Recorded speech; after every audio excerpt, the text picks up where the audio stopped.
kita ngobrol lagi lebih dalamnya tentang keajaiban air. Nah, sekarang kita masih ngebahasin ya, ya, membangun hubungan harmonis nih. Betul. Kira-kira gimana, Terma?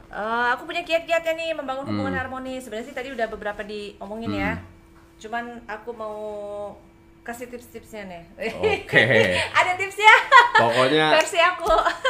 urusan Terma lah, urusan tips-tips ini.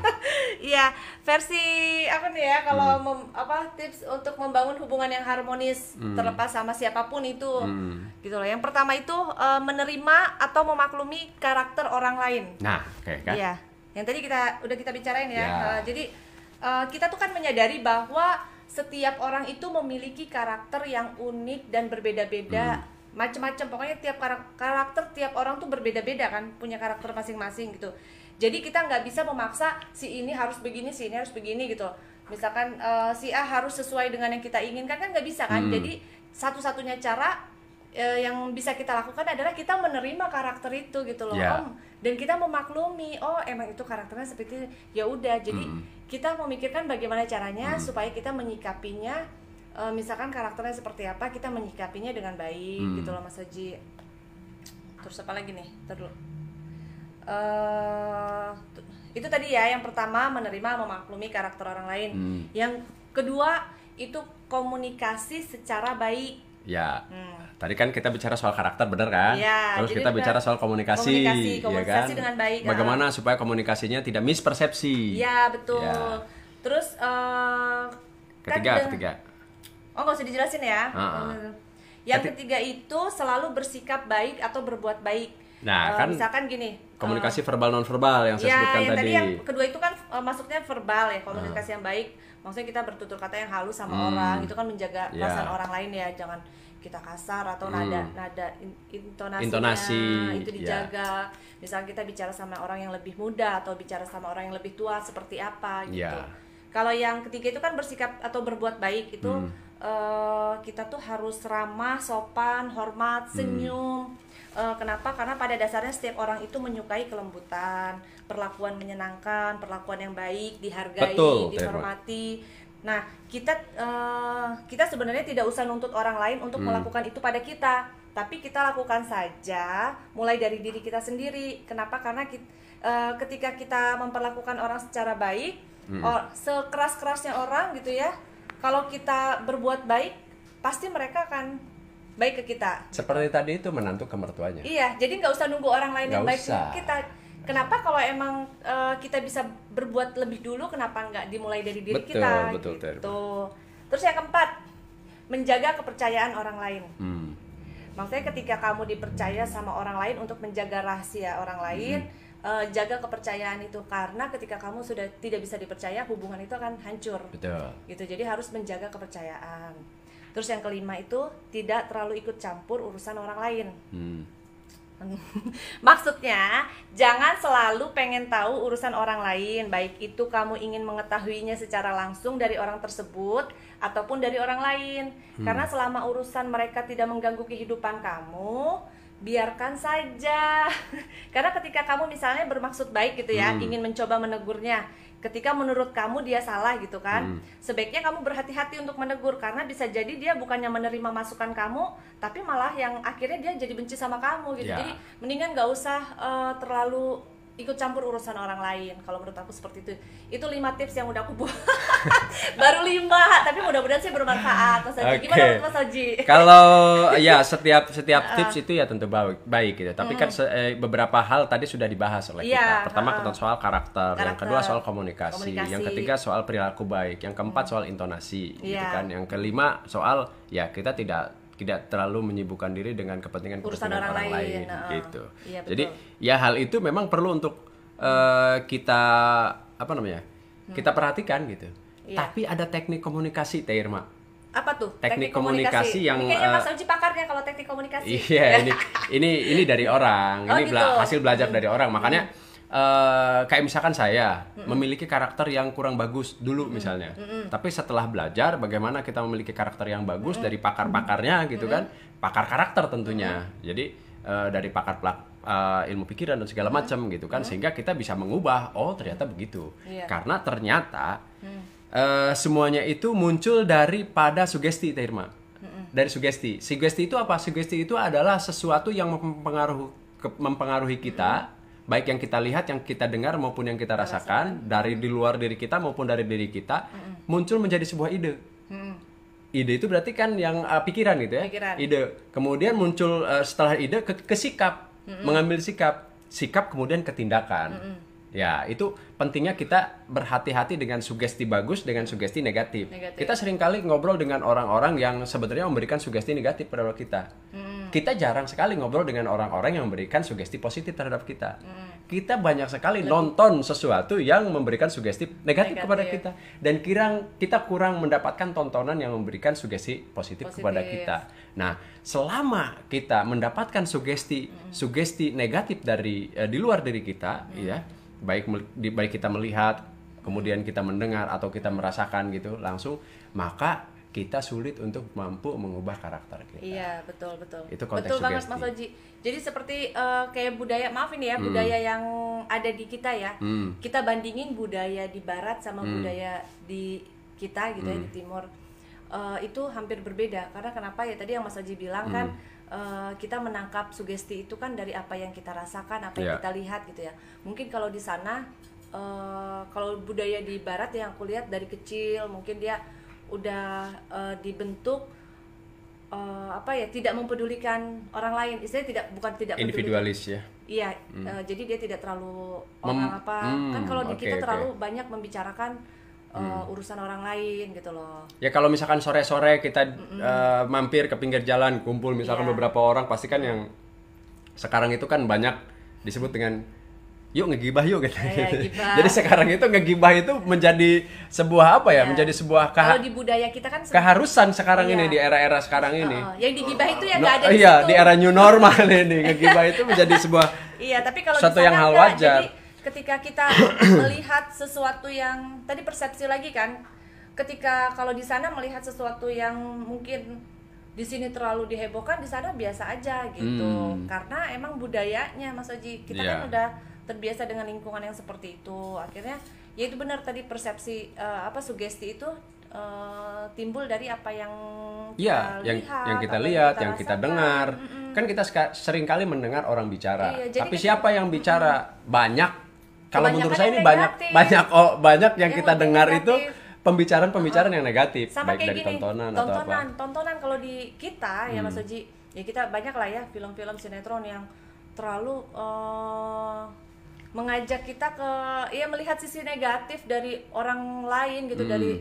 Jadi kita melihat, misalnya aku melihat Mas Oji, oh iya di sinetron itu kayak gini, oh Mas Oji tuh kayaknya kayak gitu, hampir-hampir sama nih. Nah, gitu kan? Kayaknya Terima kalau nonton film Indonesia yang itu begitu juga ya? Enggak sih, kenapa jadi aku?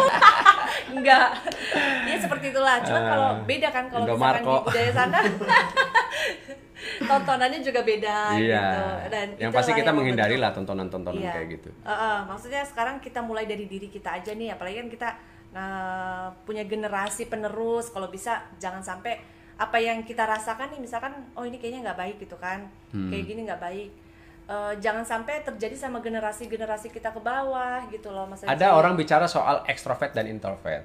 Ya, ekstrovert yang dimaksud itu tadi itu kita mendengarkan sugesti atau informasi-informasi dari orang di luar diri kita. Ada informasi negatif, ada informasi positif. Mana yang paling banyak masuk ke diri kita, masuk ke otak kita menjadi pikiran, kemudian menjadi sikap dan tindakan. Nah, kalau misalkan kita banyak mendengar informasi, melihat informasi yang negatif, maka akhirnya tindakan kita juga negatif. Gitu turunannya. Maka sikap kita, karakter kita juga akan menjadi negatif. Kalau misalkan kita banyak melihat, menonton, mendengar gitu ya, hal-hal yang positif, maka karakter kita juga akan menjadi positif. Itu bagi yang ekstrovert. Tapi bagi yang introvert gimana? Bagi yang introvert itu tidak terlalu percaya dengan informasi-informasi dari luar. Informasi dari luar itu hanya menjadi salah satu dasar pemikiran. Pemikiran yang paling dia yakini itu adalah pemikiran yang ada dalam dirinya. Hasil dari apa? Hasil dari self-talk namanya Terima. Apa self-talk? Self-talk itu adalah dia bicara dengan diri sendiri. Kan Terima juga kan pada saat ngobrol dengan saya misalkan, atau sekarang menjadi menjadi host di BCO di program ini, sebenarnya Terima sedang bicara dengan diri sendiri. Saya ini udah bener nggak nih? Saya ini ada yang salah enggak gitu kan. Terus kalimat-kalimat saya kok saya begini gitu kan. Itu adalah self talk dan itu wajar. Itu disebut dengan representasi internal, Teh Irma. Artinya kita bicara dengan diri kita sendiri sebenarnya pada saat kita bicara dengan orang lain. Nah, self talk itu dimiliki oleh semua, tapi dominan itu terhadap yang introvert. Ya, yang introvert itu. Nah, self talk itu kita bicara dengan diri kita sendiri itu per sekian detik. Terima. Maksudnya jedanya sangat sering. Ya kan? Kita ngobrol misalkan nih, saya ngobrol sama Muhajir, saya ngobrol Teh Irma, itu ada waktunya dong. Misalkan ada waktunya, ketemu paling berapa jam udah selesai ketemu Teh Irma. Lagi kumpul pun gitu, ngobrol, ya kita lagi self talk dengan diri kita sendiri seperti yang saya sebutkan tadi gitu. Nah, pada saat self talk inilah penting kita untuk mensugesti diri. Atau self talk itu adalah bagian dari sugesti diri. Apakah kita pada saat self talk itu mensugesti diri kita ke positif atau yang ke negatif? Makanya kan banyak orang yang minder. Kenapa? Karena dia self talknya ketika bicara dengan diri sendirinya itu membuat minder. Ya kan? Nah, ketika dia self talk dengan diri sendirinya, kalau yang misalkan memotivasi, ya dia menjadi termotivasi. Jadi itu untuk ekstrovert dan itu untuk introvert. Jadi tapi, introvert itu bukan berarti introvert itu pada akhirnya mengurung diri. Kenapa? Jadi bukan introvert itu adalah yang mengurung diri, bukan. Introvert itu adalah orang yang dia lebih percaya terhadap pemikirannya sendiri daripada informasi-informasi dari luar. Informasi dari luar itu hanya ya bagian-bagian kecil yang menjadi puzzle-puzzle gitu. Tapi tidak terlalu meyakini kebenarannya. Jadi diolah benar sehingga dia seringkali melakukan self talk gitu.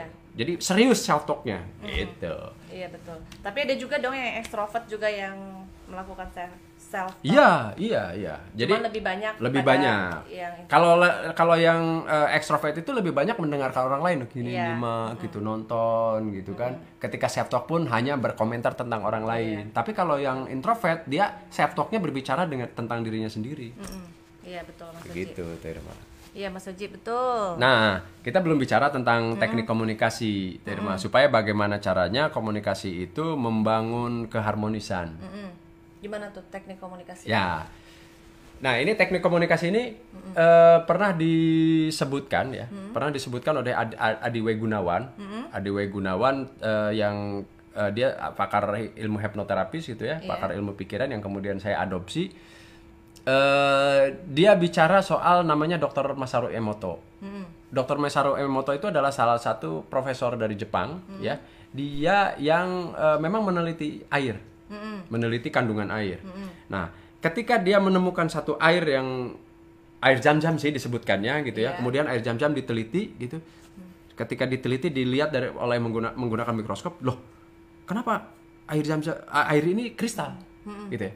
Kemudian dia ngambil sampel dari yang lain gitu. Tapi air sampelnya itu adalah air yang kalau air Zam-Zam itu kan air yang dilulukan bagus, di positif lah. Semua orang jutaan umat Islam lah seluruhnya gitu kan, bahwa air Zam-Zam itu pasti bagus gitu. Semua orang menginginkan air Zam-Zam. Tapi ada air yang tidak diinginkan. Ketika misalkan kita masuk air itu, jangan masuk air itu, nanti kamu bisa celaka gitu. Nah, Dr. Masaru Emoto itu mengambil air itu.